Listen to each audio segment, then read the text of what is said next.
Salut chers amis en Jésus-Christ. Nous célébrons la solennité de la Sainte Trinité et nous sommes à l'année C autour du thème comprendre et vivre notre foi. Comprendre et vivre notre foi.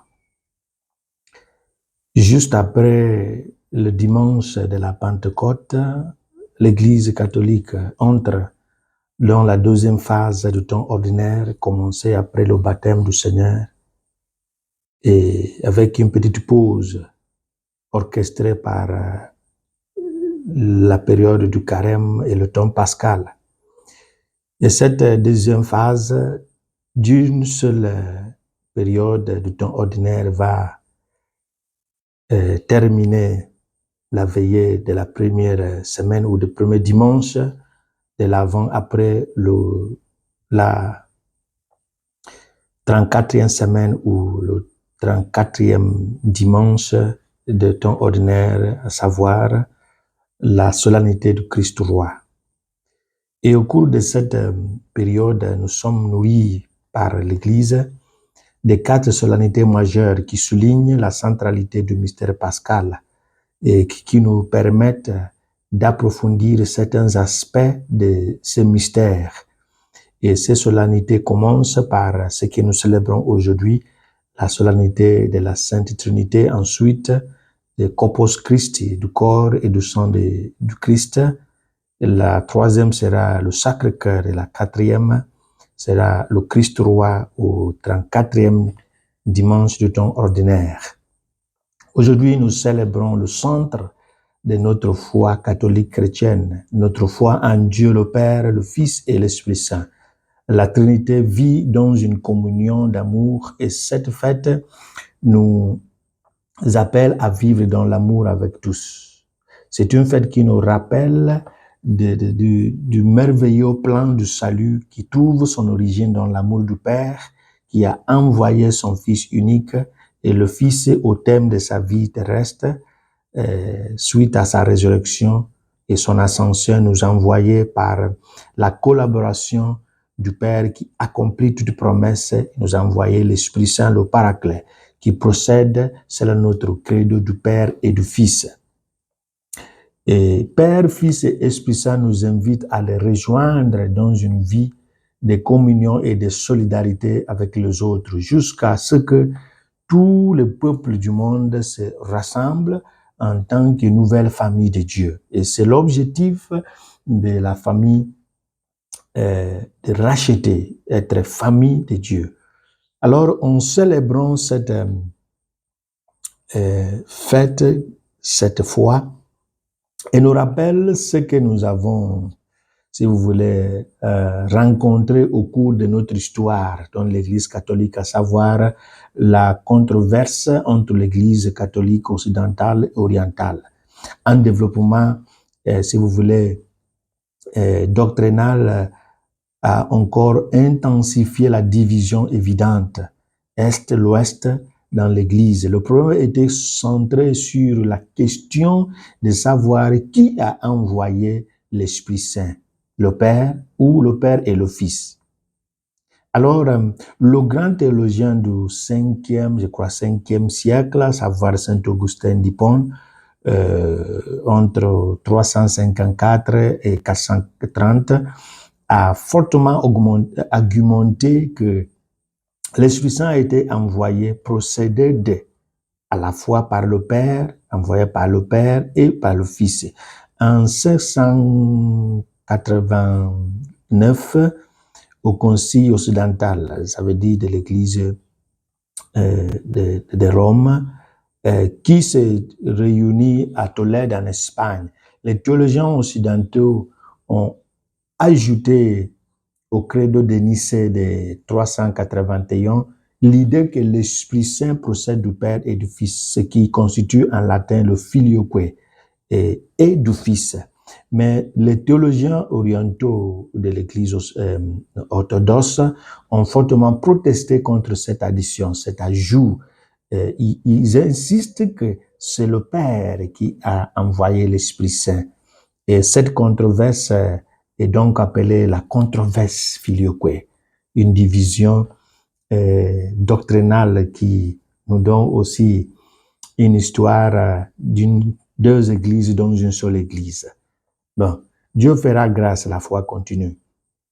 Et l'origine de cette fête, peut-être nous allons le laisser à côté sur le site. Vous trouverez de l'origine, à savoir lorsque la première fête a été célébrée et en 1334, le pape Jean XXII a approuvé que cette fête soit célébrée au niveau global de l'Église catholique. Il faut souligner que la première fête a été célébrée pour dire vers le 10e siècle. Et vers le 14e siècle, elle est devenue une fête globale de l'Église catholique. Bon, on laisse passer cet historique. Mais notre foi en ce que nous célébrons, ma foi dans le Dieu trine, dans le Dieu trinitaire. La Trinité sous l'angle de la foi d'appropriation. Et cela nous invite aussi à une phase didactique, une phase d'enseignement schématique. Et grâce à saint Thomas d'Aquin qui a pris de saint Augustin, l'Église a fait cette tentative d'expliquer la Sainte Trinité. Comme vous le savez bien, c'est une des doctrines qu'il faut accepter, mais qu'il faut aussi essayer d'expliquer, même si la compréhension ne sera pas évidente par tous. Dans son étymologie, parlons du latin appropriatio. En parlant de cette théorie de l'appropriation, le terme parle d'attribuer quelque chose, une attribution d'une caractéristique spéciale. C'est cette théologie qui nous aidera à comprendre le fonctionnement de ces trois personnes dans un seul Dieu. C'est une manière de parler dans laquelle les propriétés et activités de Dieu, bien que connues et communes aux trois personnes divines, Père, Fils et Esprit Saint, sont attribuées à une personne individuelle pour préciser quelque chose. Le but de l'appropriation est de manifester les différences dans les propriétés et les personnes divines, même si lorsque une personne agit, les autres sont présentes. 4 types de crédits sont connus dans l'écriture et dans la tradition sacrée à travers cette doctrine d'appropriation. Le nom substantiel de Dieu comme Théos, venant des Grecs, est appliqué au Père. Et Kyrios, le Seigneur, appliqué au Fils. L'attribut absolu de Dieu, notamment le pouvoir, l'unité et l'éternité attribuées au Père, la sagesse, l'égalité et la bonté appliquées au Fils, la bonté aussi, l'harmonie, le bonheur appliqué à l'Esprit Saint. Parlons des œuvres de Dieu, notamment la cause efficace, Père, de qui procède tout. La cause exemplaire, maintenant nous parlons des jargons philosophiques attribués au Fils, et la cause finale, c'est lui qui achève tout. L'Esprit Saint, Jésus nous a dit, quand l'Esprit Saint viendra, il va continuer, il va achever ce que moi j'ai commencé. Ici, le Père est le Créateur, le Fils est le Rédempteur, l'Esprit Saint est le Sanctificateur, c'est lui qui achève le projet, qui mène à sa fin le projet. Et nous avons le quatrième sens d'adoration à Dieu avec le Père comme le destinateur de toute adoration, latrie et du sacrifice, et le Fils et l'Esprit Saint comme le médiateur entre Dieu et l'homme. Alors, les lectures d'aujourd'hui sont tissées pour mettre l'accent sur l'aspect trinitaire de Dieu. L'aspect trinitaire de Dieu. Le livre des Proverbes présente le Fils comme la sagesse de Dieu qui est avec et auprès de Dieu à la création du monde. La sagesse est présentée ici comme une création, mais la première création avant toute chose. Mais lorsque nous lisons l'évangile de Saint Jean, que nous lisons au jour de Noël, au commencement était la parole. Saint Jean nous donne un bon sens de cette relation qui existe entre Dieu le Père et le Fils, conçue comme la sagesse. D'après Jean, cette sagesse ou parole était auprès de Dieu d'une manière active à la création. Ça veut dire, il fait partie de la réalisation de la création. C'est pas une observation inactive ou bien une chose créée. Étant auprès de Dieu, elle participe, cette sagesse, ce verbe, à la création des choses et elle-même non créée. Vous voyez, c'est un peu trop de mélange, mais cette fête nécessite une petite explication. L'Évangile présente le Saint-Esprit comme le paraclet. L'Évangile du jour. Un avocat fidèle qui soutient son client jusqu'au bout, tout en gardant sa promesse et son engagement. Il soutient, il garde sa promesse, il est présent, il garde, il respecte son engagement. Cet avocat sera notre enseignant qui nous formera en se basant sur le module et l'emploi du projet et des programmes établis déjà par le Christ qui visent à nous conduire au Père. C'est le Fils qui nous a confié à l'Esprit Saint. Et le rôle de l'Esprit Saint, c'est de travailler sur ce que Jésus, le Fils, a établi pour nous ramener au Père. Le Paraclet va utiliser la pédagogie de la vérité. Et qui est vérité? Jésus.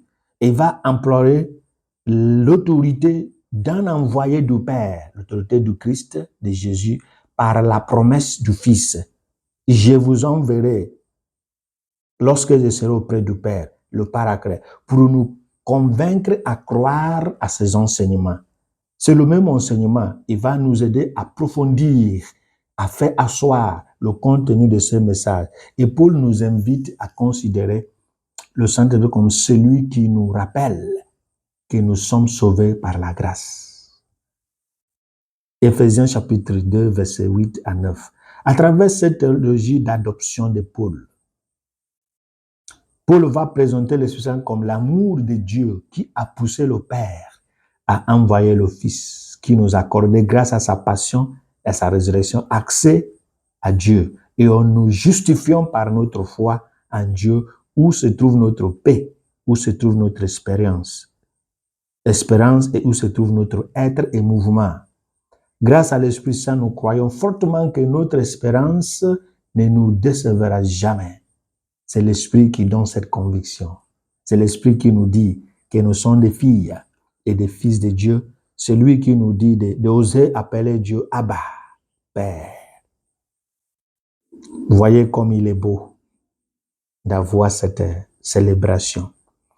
Mais que cet même esprit que nous avons reçu au jour de la Pentecôte, à travers la puissance des ousiers, des dunamis et des kratos, nous aide par autorité de qui il est.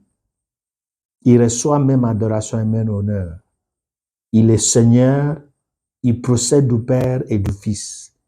Par lui, les prophètes ont parlé, qui nous donne cette audace d'oser croire pour que notre foi reste évidente et que cette foi nous conduise au salut éternel et qui nous bénisse comme toujours, le Père, le Fils et le Saint-Esprit. Amen.